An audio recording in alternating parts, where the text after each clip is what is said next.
ครับมีช่วงไอ้ก็หัวก้อนนะครับเนาะมันนี่ก็เขาเดมอนไอ้ก็เขาก่อเฮ็ดหมูทอดนี่ครับเนาะหมูทอดเนี่ยจริงนี่ครับหมูกรอบนี่ครับเนาะความไทยของหมูกรอบนี่ครับเขาด้วยจำเป็นนี่ครับเนาะว่าลอกลายเฮ็ดมันมีสิ่งอื่นนี่ครับเนาะยาก็ไอ้ก็เขามาด้วยจำเขานี่ครับเขาเดี๋ยวนี่ก็เขาก่อเฮ็ดนี่ครับเนาะครับอันนั้นสุดท้ายก็เขาเอาเนื้อหมูสามชั้นมาจากไหนครับเนาะให้ก็เขาเอาเนื้อดีมันมาจากไหนครับก็เขายาก็มาแท็กมาจากไหนนี่ครับเนาะยาก็ให้มันเป็นสามชั้นจากไหนครับยาก็ให้เป็นแป๊บๆจากไหนครับเนาะตอนด่าเขาขาดดีกว่าต้มนั่นนี่ค่ะเนาะในเขาคำมาออกเป็นหนังมันให้มันเข้มกว่านี้ค่ะเนาะแล้วก็เขาขาสองก็กว่าต้มนี่ค่ะเนาะเขาเอากว่าต้มต้องกันนี่ค่ะว่าดอกไม้มันเฮ็ดจังหื้อนี่ค่ะเนาะเขาเริ่มกันเขาอีกเขาเอาค่ะซึ่งหลังจากเขาต้มกว่า10 นาทีแล้วในมันก็หลังจากนี้เขาสุกแล้วในให้ก็เขามาปิ่นดังหนังมันลงนี่ค่ะเนาะให้ก็เขาปิ่นดังหนังมันลงในดังหนังมันได้ในให้ก็เขาอย่าไปตั้งปุ๋ยหนาอะไรนี่ค่ะเนาะแล้วก็สันเสียค่าตั้งปุ๋ยหนาล่าเนี่ยมันดีนี่หยาบจนเขาเนี่ยนะให้ก็เขาให้ได้ดังหนังมันปุ๋ยก่อนอีกนึงแล้วก็ให้ค่าส่งไปเอาออกมาสับนี่ค่ะเนาะกำเขาเนี่ยอันนี้ก็เขาด้วยจอมเป็นขั้นเป็นตอนนี่เขาให้ก็เขาด้วยจอมเขานี่ค่ะเนาะโอเคหลังจากเขาค่าเอาออกมาในหม้อเย้าในหลังจากเนื้อมันในอ่อนเย้านี่ค่ะเนาะสันเสียว่ามันปุ๋ยเย้าเนี่ยให้ก็เขาออกมาแล้วก็มาเจ็ดก่อนนี่ค่ะเนาะแล้วก็ออกมาเจ็ดให้เนื้อมันแห้งก่อนนี่ค่ะสันเสียเขาค่าเจ็ดเย้าเนี่ยให้ก็เขามาเอามีเท่าในคาเนี่ยค่ะเนาะเธอจะไหนคะก็จะไหนคะให้เขาถึงตั้งในเงื่อนมันเนาะ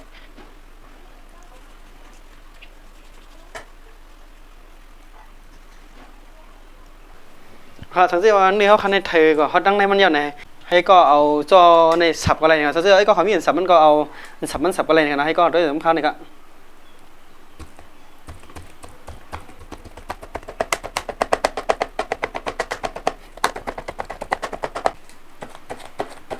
เอาค่ะถึงซื้อเอาค่ะซับกว่าที่ไหนเอาในถึงซื้อเอาค่ะซับจอดมดเอาในก็ให้ก็เขาเอาพาในมาเจ็ดนี่ค่ะเนาะเจ็ดดีในนี่ค่ะเนาะก็เขาแล้วก็หลังจากเขาค่ะเจ็ดเอาในข้าวเดียวนี่ก็เขากว่าด้วยลายเฮ็ดมันแทงนี่ค่ะเนาะถึงซื้อเขาค่ะซับเนื้อมันเยอะกว่าเอานี่ค่ะเนาะให้ก็เขามาเอาเกลือในใส่ก่อนในน้ำในนี่ค่ะเอาเกลือใส่ลงในน้ำในอีกนึงนี่ค่ะเนาะเอาค่ะหลังจากเขาค่ะเอาเกลือใส่เอาในให้ก็เขาเอาน้ำชมไทยชูนี่ค่ะเนาะเอาน้ำชมไทยชูในใส่ลงกับด้านในมันเลยครับในน้ำชมไทยชูในเขาขยับไปใส่น้ำเลยครับเนาะก็ขอค้นๆหน่อยครับหลังจากเขาเอาน้ำชมไทยชูในคือใส่เอาในเขามาคนๆมันละลายเอาในครับเนาะมันจริงว่ามันมีเอาในให้ก็เขาเอาดังหนังมันในครับเนาะให้ก็เขาเอาดังหนังมันในใส่ลงกับด้านในครับเนาะให้ก็เขาเอาดังหนังมันในเซฟไปประมาณ15 นาทีครับเนาะให้ก็เขาโอเคหลังจากเขาเลยเอาตั้งคือเลยตั้งน้ำส้มสายชูใส่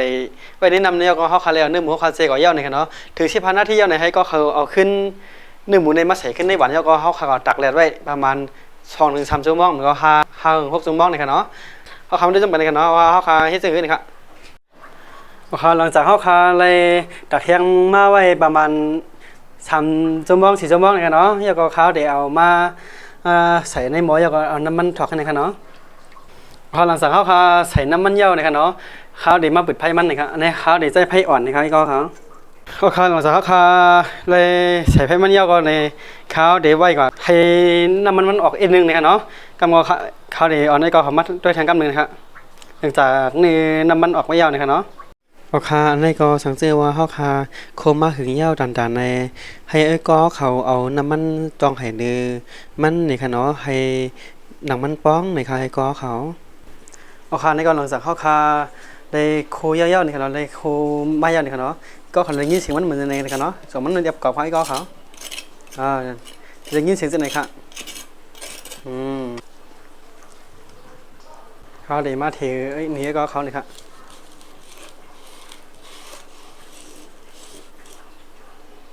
ก็เป็นไหนครับเดี๋ยวมากินนี่ก็เขานี่ครับเนาะหลังจากเข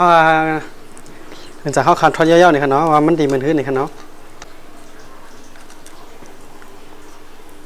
ไม่ก็เขาได้หันเนื้อมันอยู่จากไหนนี่กันเนาะ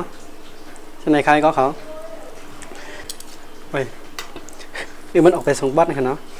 กรอบนอกนุ่มในนี่กันเนาะ